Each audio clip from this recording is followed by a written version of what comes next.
Preterm baby, যার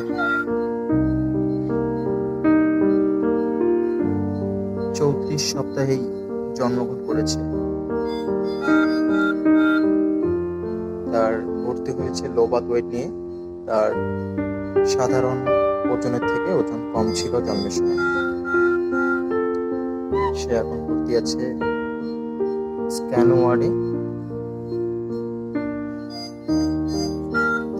তার এখানে আইপি চলছে, এপিএন লাইন এবং অক্সিজেনও আছে, এখানে চলতেছে 2 লিটারে।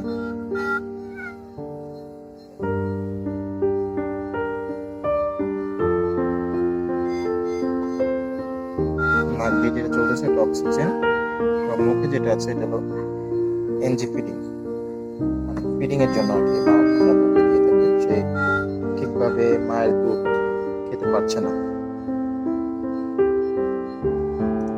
আর যে মেশিনের উপর রয়েছে এটা একটা ওয়ার্মার মেশিন, এটার উপর তাপ, বাচ্চার যতটুকু তাপ প্রয়োজন ততটুকু তাপ এই মেশিনটা দিয়ে থাকে।